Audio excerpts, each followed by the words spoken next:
SMT Nation, we are back. Nation, there's somebody new who has been assigned to a unique position over at T-Mobile. Now, he's no stranger to T-Mobile. That's not the situation. It's not just somebody coming in and, just going to shake up the whole company. That's not what this is. But based on this article from Dano, and Dano's got people connected to the industry that know these things, this appears to be the heir apparent for Mike Sievert, the current CEO.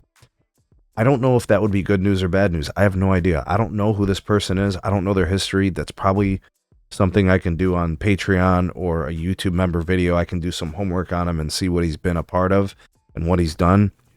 But this is worth mentioning because this changes kind of T-Mobile's, I guess, movement into the future. So let's take a look at what Dano has to say on this. And this is direct quotes from friend of the channel, Roger Etner of Recon Analytics, who's very well connected, and I think his insights are worth consideration.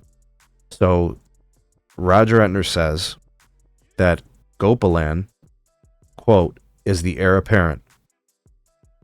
Okay, so that means whoever's at T-Mobile right now is not.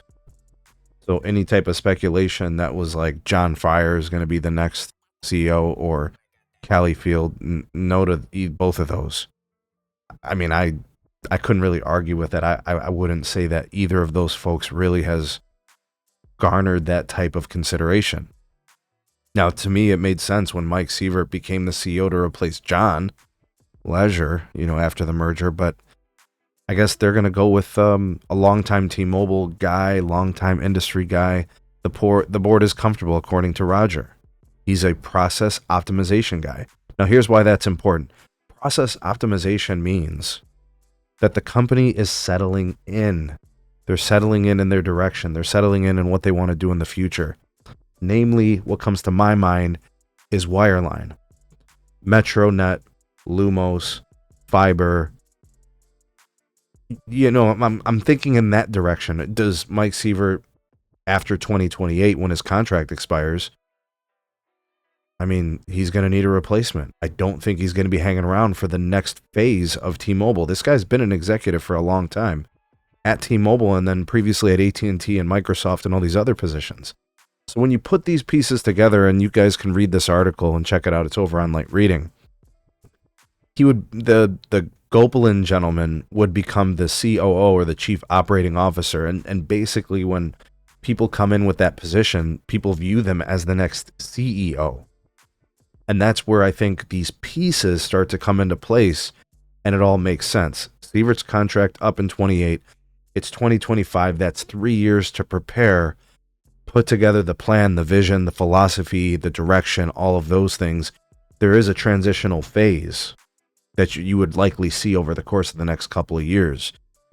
I don't think anybody's questioning the resume. I think he's got enough on there, this Gopalan fellow. I don't think that's the issue at all. Maybe you could say there might be a learning curve because of the lack of American experience, United States operations. But I don't really think that's a problem. I mean, this guy's held positions in India, all over Europe, and in the States too, I believe. I think that was mentioned. But if this is indeed the heir apparent for Mike Sievert, it would be in that time frame, right? 2028. And we'd likely get rumblings of it by the start of that year, right? It would be at some earnings conference. They would mention it. It would be like the world's worst kept secret. And you think about the guys that are in, telecom kind of CEO positions. They're lifers. They've been in the industry forever, right? And they've been at their companies respectively for a decade or more, So I don't know. I think there's credence to this. Roger's connected. Dano is connected. They don't write these things willy-nilly on just like the wind blows, so they write the story. This is something that's probably going to happen. And if it doesn't happen the way that it's kind of written out in this article, I would be surprised. I would be slightly shocked. Something major would have to change. This is clearly a distinguishable move in the industry. We can probably in a couple of years look back and say, was Mike Sievert successful at T-Mobile? We can start doing that once that happens. But I think all this kind of makes sense and it lines up. What do you guys think? What's your take on all this? Sound off in the comment section below. You're the voice of the people, the SMT Nation. Let your voice be heard.